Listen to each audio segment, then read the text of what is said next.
The Soldiers of Ares, Chapter 29. The next day started as usual with Maximus heading out for training with Achilles. He didn't see Mia again until it was lunchtime, and by then she was her happy and childish self again. Lunch was amazing as usual, and everyone was stuffing themselves. Well, everyone except Mia, who must have really regretted being a vegetarian right then. Every dish on the table had meat in it. "I'm sorry, but I'm a vegetarian. Is there anything here that doesn't have dead animals in it?" she said. Ajax scratched his beard, and then he finally opened a pot containing spinach soup. Maximus was worried it might be the same spinach soup he had seen the day they came. "I'm sorry, dear, but this is all we got," Ajax said. Mia had no choice but to gulp down the soup, and her face told them that she would rather have gone hungry.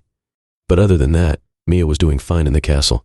She was getting along well with everyone, and she had even met Daedalus.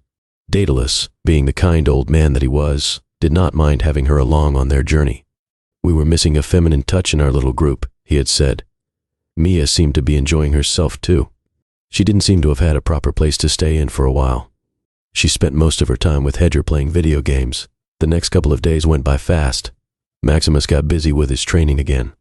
Achilles had asked what had happened to his armor, and he had to lie that the dirt pigs had stolen it, and that he didn't have time to search for it since he was more worried about the man in black at the time. Achilles said that he would help get him some proper armor, but only once they reached Athens, since they couldn't waste another day of training here. Something more suited for a swordsman, he had said, though Maximus was a bit worried that he did not buy the whole stolen armor story. The days passed, and finally they were sitting at their final dinner in the Smith God's castle. And as an added bonus, Ajax had informed them at lunch that Rex would be joining them tonight. Only Maximus, Achilles, and Ajax were at the table right now, and they were waiting for the others. Daedalus had already come, and then returned to his room. Ajax had pulled out some expensive liquor since it was their last day, and he and Achilles were sharing a few pegs. "Well, your sword skills have improved dramatically, but sadly we are no closer to unlocking the sword's power," Achilles said. They were going over their training of the past week, and he was right. Maximus was better with his sword now than he had ever been, but sadly he still couldn't get the red glow to come at will. "I'm sure he'll get the hang of it soon," Ajax said with a reassuring smile. The doors opened and Hedger and Mia came in. "That's right, 7-3. I clipped your wings again today, Hedge," Mia said as she came in. Hedger was just pouting. Maximus knew he was a sore loser.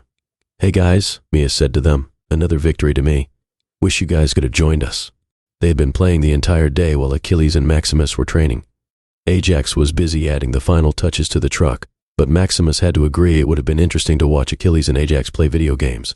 Dinner began, and there were extra servings of great food. Maximus chomped down like there was no tomorrow, since he had no idea when they would get such an extravagant meal again. There were even a few special vegetarian dishes for Mia to enjoy. They were halfway through their dinner when Hephaestus entered the room. There was a grin on his face and excitement in his eyes. "Good you're all here except Daedalus, but he's already seen my latest creation," he said. Then he turned to his butler bots and said, "Drum roll, please." The robots started to play an audio track. Hephaestus turned to the door and said, "Presenting my first ever cyborg minotaur, Rex." Rex walked into the room slowly, and his face lit up when he saw all of them. And did he look different? The first thing that Maximus noticed was the arm. What had been just a stump a week before was now fitted with a huge metallic arm clearly bigger than his right. The bionic arm seemed to be really high-tech, and Maximus even spotted some gears and pistons on it. It ended with a kind of claw that had 3 fingers and a thumb. Rex seemed to be able to move them freely. Next was his eye. Before it was always held closed with a huge scar running over it. Now there was a bronze and glass eye covering the socket. It moved and turned a little as it saw all of them. There was a yellow glow coming from it. The edges of his scar were still visible around it, though.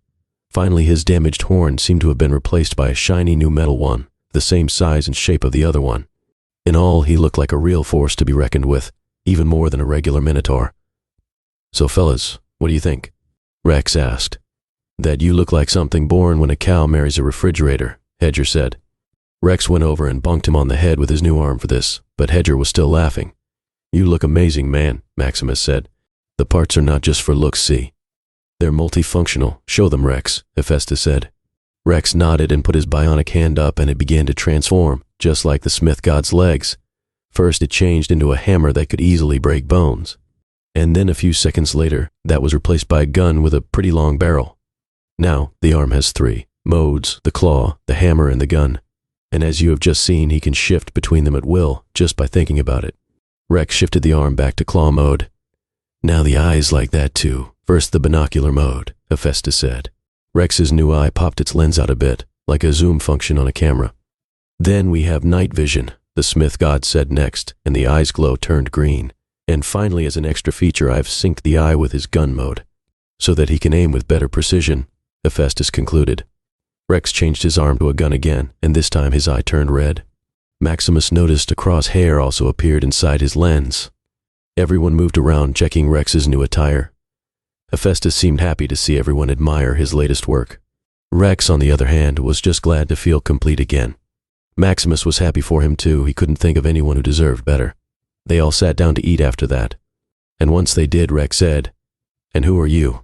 I don't think we've met." He was looking at Mia, who had been pretty quiet for the entire demonstration. "I don't think I've seen this one before either," Hephaestus added.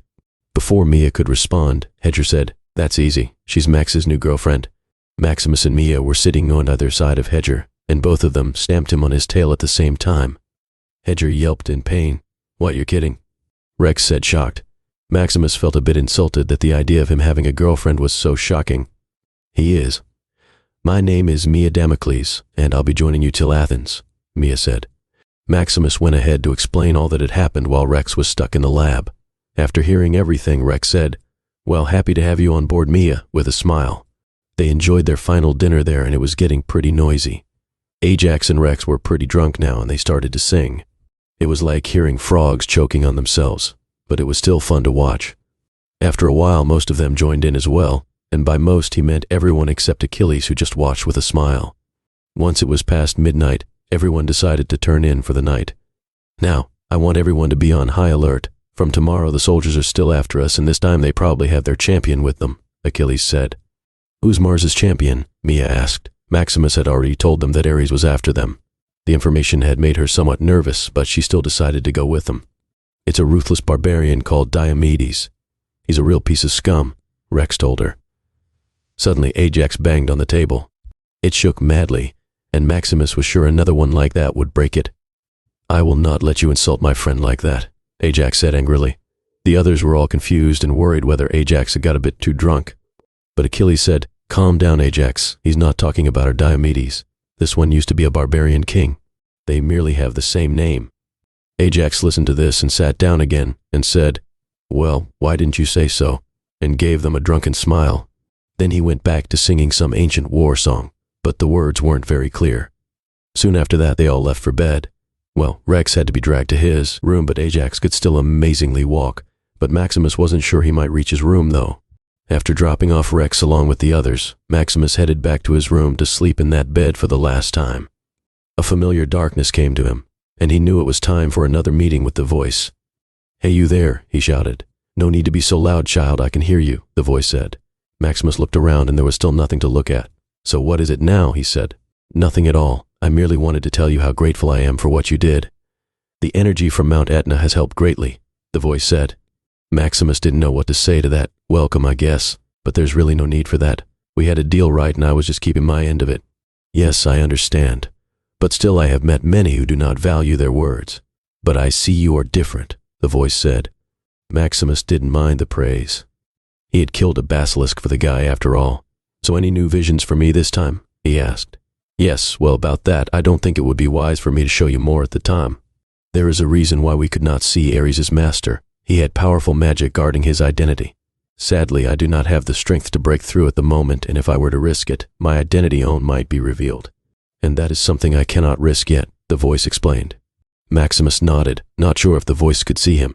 He was not surprised to hear that whoever was ordering Ares had powerful magical protection, but he wondered why it was so important to keep his identity a secret. The voice was doing the same thing as well. He felt like he was watching a movie in which half the characters were wearing masks. "All right then, maybe you can answer another question for me," Maximus said. "Ask, my child," the voice replied. "My sword, why can its power only be activated when I get angry?" He asked. The voice didn't answer for a while, then it said, "Is that so? How very interesting. But I'm afraid that has nothing to do with me or the sword." Maximus did not understand. If not with the sword, then with what? "Well, I have seen your fights, Maximus, and it is not anger that empowers the blade. But instead it comes from when you feel someone has been wronged. But it is true you also get angry when this happens," the voice said. Well, it made sense. All the times the sword had lit up, either he or one of his friends had been in serious trouble. So is that how the sword works? Maximus asked. It is not how the sword works, but how you work. Not surprising considering your lineage, the voice said. Maximus stood there with his mouth open. What did the voice mean by his lineage? He was about to ask this to the voice, but then the darkness began to dissolve and he was looking at Hedger's face. Maximus woke up startled and Hedger said, "Rise and shine, buddy, it's moving day." "What? How did you get in?" Maximus asked. He held up his quill key and said, "Wanted to see if this baby would work on the locks here. You know, just curious. But no harm done, right? Anyway, everyone's already up and waiting on the ground floor, so pack up your things and come down fast." He gave a final grin and left the room. Maximus was alone again and his thoughts went back to the dream he just had. The voice was saying that his power came from his lineage, his parents. Maximus hadn't thought about them in a long time. When he was younger, he used to dream that maybe both, or at least one of them, were still alive and would come and take him away. It was a dream most orphans shared, he guessed, but from his earliest memories in the orphanage to his training period in the army, no one had come. Not even some far-off relative. By the time he joined, the actual army reality had set in. He accepted that they were most likely dead and that he was on his own against the world. But now he heard this. Sadly, he did not have time to ponder this further since Hedger was right. He was late and he hadn't even packed yet. He packed his bag quickly and took a look at the room one last time. He was going to miss this, and if he was lucky, things wouldn't be too bad in Athens either. That was, if he made it that far, Captain Sharp and her soldiers were still after them, and not to mention the champion Diomedes. Maximus had heard he was more dangerous than a group of RAM tanks. He grabbed his bag and his sword and took the elevator to the ground floor, and soon he was standing in the lobby of the upper city. It was as spacious as the lower one, but it wasn't as crowded. Maximus went outside to find everyone waiting for him. Even Daedalus was mumbling there next to Mia. "Well, it's about time, Max. We were waiting for you for the big reveal," Ajax said, indicating a large rectangular thing covered by a sheet. Maximus was pretty sure that their truck was under there. Ajax went ahead and pulled the sheet off, and underneath it was a truck all right, but it sure did not look like the one they had driven over here to. The truck in front of them looked brand new. It was tough looking and seemed to be armored up like a tank. The entire thing was black and the detailing was done with chrome.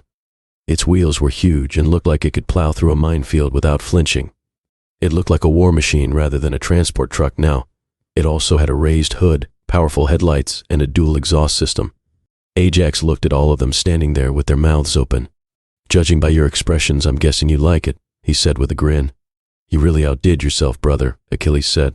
"Ha ha, I just did what I could. Now I could just add a few extra features since I had so little time," he said, and went and opened the back door. They looked inside to see 4 beds mounted on the inside wall. They were on top of each other like bunk beds. "Now you guys should be able to sleep more comfy on these. One of you will have to take the floor though. The seats in the front can be connected as well, so it can also be used as a bed if no one's driving," he said. "Also, I've removed the split between the front seats and the back, so you guys should be able to move around easily." He was right. The wall that split the containment unit with the driver's area was completely removed. "The truck is fully air-conditioned now, and I've also added a small fridge in the side so you guys can beat the heat," he added. Hedger just screamed out, "This is so awesome," and flew into one of the top beds.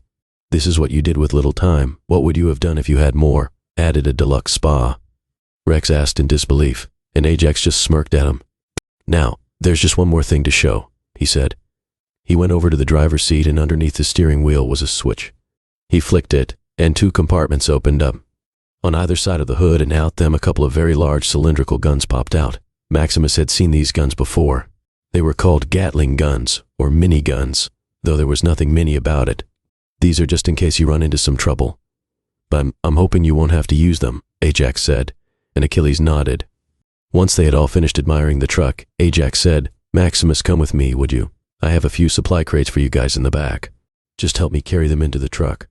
Maximus nodded and followed him into a garage. Once inside, Ajax showed him the 2 boxes with their supplies. But before he picked one of them up, Ajax told him to hold on. "Listen, Max, I wanted to talk to you about something before you left," he said.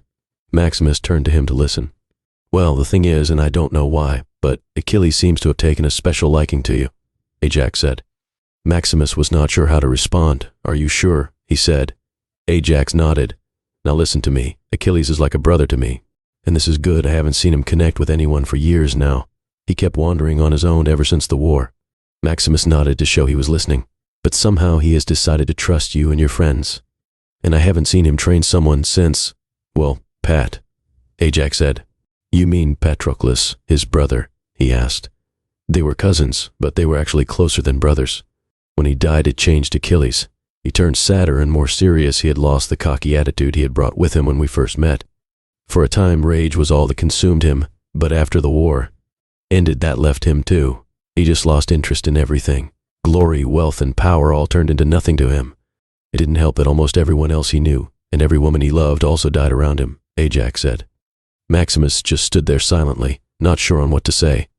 Ajax sighed and said, Turning immortal is not as great as you think. It has downsides too. It means watching the people you love age and die. My real family died a long time ago, and the closest thing I have to one now is the Omega-7, and I'll have their backs to the death, even if a few of them get on my nerves. So you can understand why I'm a bit protective of Achilles. Basically, all I'm asking you to do is not to get killed, all right? Maximus took in everything he just heard, and with a weak smile he said, Don't worry, I don't want to get killed either. They picked up the supply crates and went to the others after that. They put them in the truck's back, and it was time to say their final goodbyes. Ajax bear-hugged everyone, and Maximus thought his ribs would break. Now don't be strangers. If you're ever anywhere nearby, come visit. Oh, and Ola Festus sends his regards as well. He would have come personally, but he got a new experiment stuck in his head again, Ajax said. He then pulled Achilles aside and said, Now don't do something stupid and go get yourself killed by Ares or his goons, all right? Achilles smirked and said, Don't worry, brother. I haven't even had to pull out my shield. Ajax smiled at this, but then in a serious tone he said, Let the wind or fire or God stand before us. The seven shall stand united, Achilles completed. They then gave each other half hugs, and it was finally time to leave. Achilles started up the truck again, and they started to move towards the city limit. Maximus watched as Ajax went, out of sight. He would miss him, but he felt like he had a crazy uncle now. They kept on driving, and soon the castle was out of sight, and they reached the city borders. The giant robots with guns for hands, cannon bots Ajax had called them, let them pass without any trouble, and soon they were on a highway that led to Athens. This has been a chapter from Book 1 of the new World Odyssey series, The Soldiers of Ares. Links to the books in the bio. Thanks for listening. If you enjoyed this chapter, don't forget to like, share, comment, and subscribe for more. Hit the notification bell so you never miss an upload. See you in the next chapter.